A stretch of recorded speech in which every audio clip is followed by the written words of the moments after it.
Assalamualaikum warahmatullahi wabarakatuh. Halo semuanya. Perkenalkan, nama saya Nurlita Alfianti dengan NIM 1102621105. Saya adalah seorang mahasiswi pendidikan khusus 2021 Universitas Negeri Jakarta.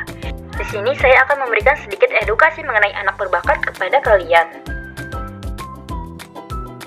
Pembahasan. Pada pembahasan ini saya akan menjelaskan kurang lebih 4 pembahasan. Yang pertama ada definisi berbakat. Yang kedua ada karakteristik berbakat. Kemudian yang ketiga ada kebutuhan layanan pendidikan. Dan yang terakhir itu ada contoh anak berbakat. Disimak terus ya. Definisi berbakat. Secara umum, anak berbakat ialah mereka yang memiliki kemampuan-kemampuan yang unggul, sering memberikan prestasi, dan memiliki kecerdasan yang tinggi. Kemudian, definisi berbakat menurut beberapa ahli. Yang pertama itu menurut Renzulli. Menurut Renzulli, and Box 1985, seseorang dapat dikatakan berbakat apabila memiliki intelijensi di atas rata-rata, kreativitas yang tinggi, dan komitmen pada tugas yang sangat tinggi.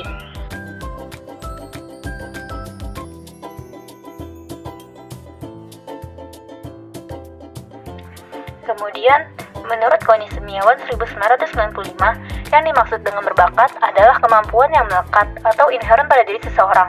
Pengertian keberbakatan selain mencakup kemampuan intelektual yang tinggi, namun menunjuk pula kepada kemampuan kreatif. Sedangkan kemampuan intelektual merupakan ekspresi dari intelijensi, dan kepada kemampuan intelek ini juga kita bersandar untuk menguasai dan memperlakukan perubahan kebudayaan maupun pembaruan teknologi di dalam masyarakat. Kemudian ada karakteristik berbakat.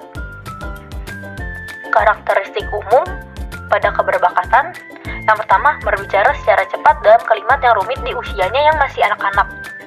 Yang kedua memahami instruksi yang rumit. Kemudian memiliki ingatan luar biasa untuk masa lalu, arah ruang, dan lain-lain. Kemudian karakteristik akademik. Yang pertama itu memiliki ketekunan dan rasa ingin tahu yang besar. Yang kedua, rajin membaca buku. Yang ketiga, menikmati sekolah dan belajar.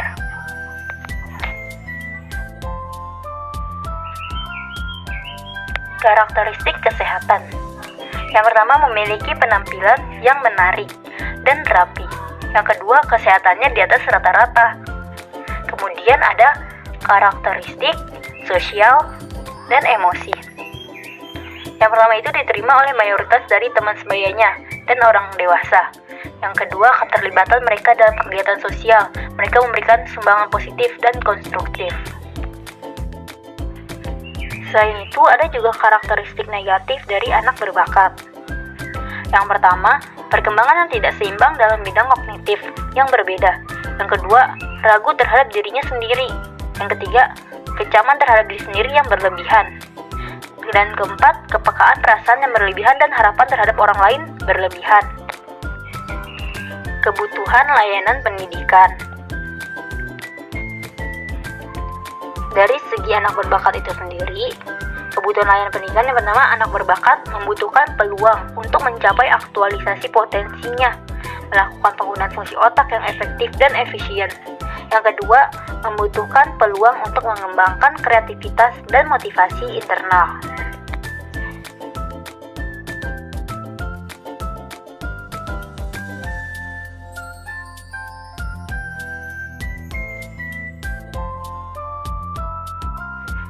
Kemudian berkaitan dengan kepentingan masyarakat. Yang pertama, membutuhkan kepedulian dari masyarakat terhadap pengembangan potensi anak berbakat.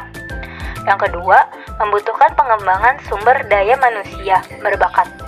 Yang ketiga, membutuhkan usaha untuk mewujudkan kemampuan anak secara nyata. Nah, kemudian ada contoh anak berbakat.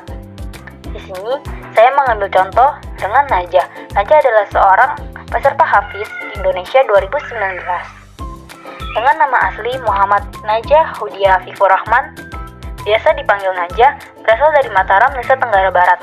Najah ialah seorang pengidap cerebral palsy kategori sedang. Berikut cuplikan videonya. Saya sebutkan artinya ya. Sesungguhnya orang-orang yang datang dengan berita bohong adalah segolongan dari kalian.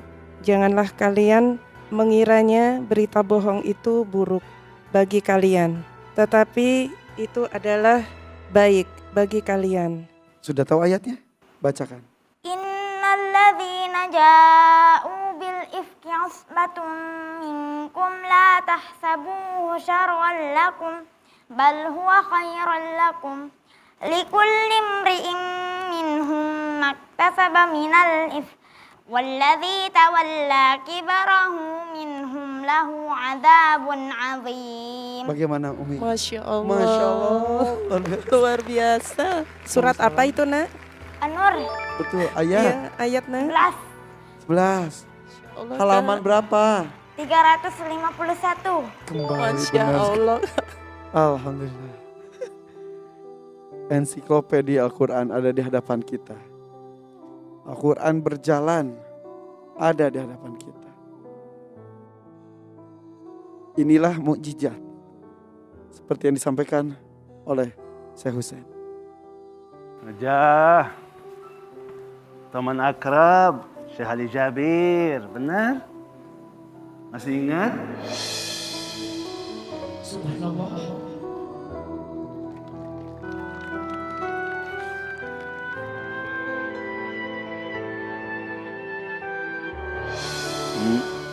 Masih ingat sayang?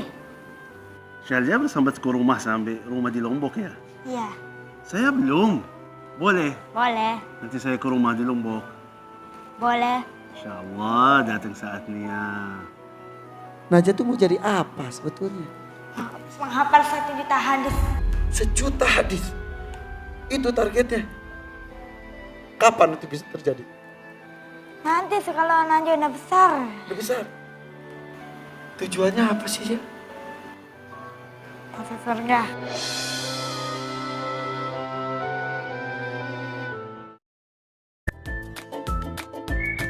Di usianya yang berumur 9 tahun dengan keterbatasan fisik yang dimilikinya, Najah telah mampu menyelesaikan 30 juz hafalan Al-Quran.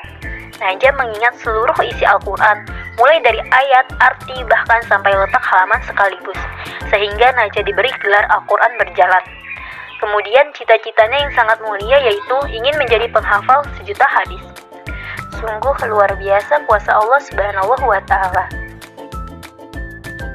Mungkin hanya itu yang dapat saya sampaikan pada video pembelajaran kali ini. Semoga bermanfaat khususnya untuk saya dan untuk kalian semua. Terima kasih. Wassalamualaikum warahmatullahi wabarakatuh.